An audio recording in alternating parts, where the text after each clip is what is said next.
So hi guys and once again welcome back to your own channel. मैं हूं आपका Vishal sir, Vishal Kumar Jaiswal. Guys CBSE class 12 exams जो हैं वो कैंसिल हो चुके हैं और अब एक नया इशू जो है वो खड़ा हो चुका है कि रिजल्ट कितने जल्दी निकल सकता है, पहला। दूसरा, मार्किंग स्कीम क्या होगा।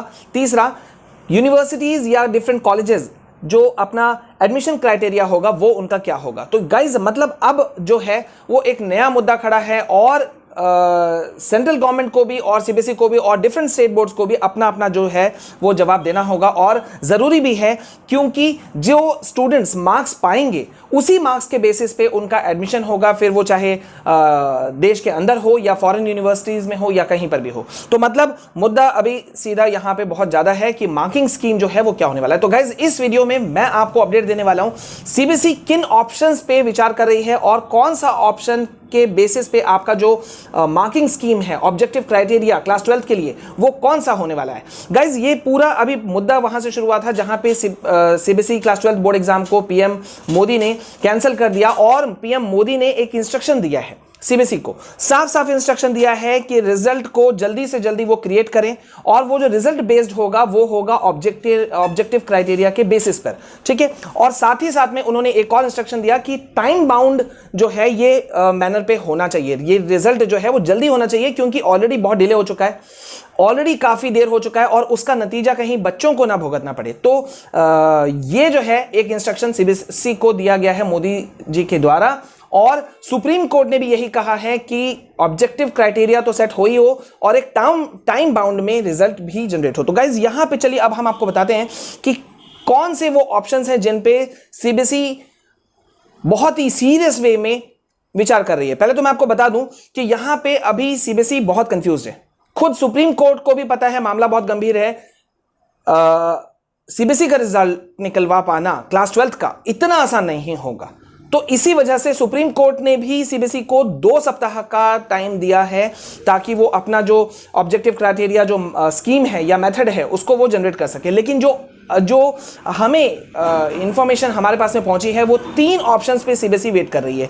पहला ऑप्शन है कि क्लास 9, 10, 11 यानी कि ये 3 क्लासेस का एवरेज निकालते हुए क्लास 12 के बच्चों को रिजल्ट दिया जाए, ठीक है। अब आगे बढ़ूं मैं, इससे पहले यहां पे मैं आपको बता दूं कि एक ऑप्शन क्लास 10 वालों को भी मिला था, वो 12 वालों के पास में भी है कि अगर वो अपने मार्क्स से खुश नहीं होंगे तो उनको दोबारा एग्जाम लिखने का मौका मिलेगा जब कभी भी सिचुएशन नॉर्मल हो। और अब एक जरूरी बात, जैसा कि आप सबको पता है कि कोविड पैंडेमिक की वजह से पिछले 1 साल से भी ज्यादा समय से स्कूल कॉलेजेस बंद हैं और ऐसे में आपको प्रिपरेशन करना थोड़ा मुश्किल लग रहा होगा। और अगर आपका भी सपना है नीट, जेईई जैसे एंट्रेंस एग्जाम्स को क्रैक करने का, तो सोचो कितने दिक्कतों का आपको सामना करना पड़ रहा है। लेकिन वेट, अगर ऐसे ही समय पर आपको इंडिया का टॉप एजुकेशनल इंस्टीट्यूट अगर आपको हेल्प करे बेस्ट टीचर्स के सपोर्ट के साथ में और साथ ही आपकी प्रिपरेशन कॉस्ट में भी 90% तक की कमी हो जाए तो, और गाइज ये पॉसिबल है आकाश इंस्टीट्यूट के इस online instant admission cum scholarship test में, जिसमें आपको मिल सकता है 90% तक का स्कॉलरशिप जेईई, नीट या फाउंडेशन कोर्सेज किसी में भी। तो स्टूडेंट्स, अगर आप भी क्लास 8 to 12 या 12th पास भी हैं तो भी आप इस टेस्ट को अटेम्प्ट कर सकते हैं। और सबसे अच्छी बात यह कि इस online instant admission cum scholarship test में आप घर बैठे अपने मुताबिक कोई भी डेट या टाइम स्लॉट चुन सकते हैं between 9 AM to 9 PM और टेस्ट दे सकते हैं in a registration fee of ₹200 only. तो students, what are you waiting for? तुरंत पार्टिसिपेट कीजिए इस online instant admission cum scholarship test में और पाइए 90% तक का scholarship. For more details go to the link in description, ठीक है। तो खैर, पहला ऑप्शन मैंने आपको बता दिया। अब मैं आपको सेकंड ऑप्शन बताता हूं कि सेकंड ऑप्शन क्या है जिस पे बेस पे आपका मार्किंग स्कीम पे विचार बहुत ही गंभीरता से किया जा रहा है। सेकंड जो ऑप्शन है वो है कि क्लास 10 का रिजल्ट को बेस बनाया जाए, क्लास 10 का रिजल्ट और internal assessment marks of class 11 and 12।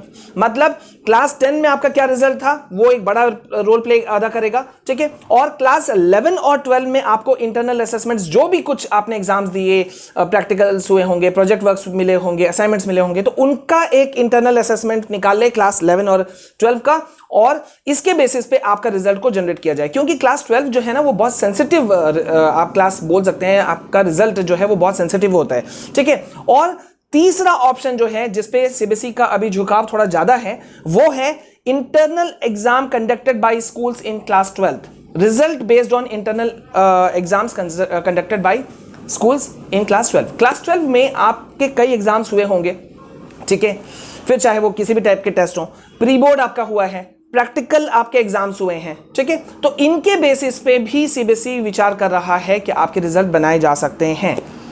सबसे इंपॉर्टेंट बात है, सीबीएसई को भी पता है, सेंट्रल गवर्नमेंट को भी पता है, तमाम बोर्ड्स को पता है कि इसके बाद में जो बच्चे हैं उनको बहुत ज़्यादा इन मार्क्स की ज़रूरत पड़ने वाली है और वो डिफरेंट कॉम्पिटिटिव एग्जाम्स में इसका यूज़ करने वाले हैं। तो इसको ऐसे ही केयरलेस ढंग से इसको रिजल्ट को डिक्लेयर नहीं किया जा सकता। तो बहुत जल्द गाइज इस पे अपडेट जो है, मेजर अपडेट जो है वो निकल करके आ जाएगा और हम आपको सबसे पहले बताएंगे।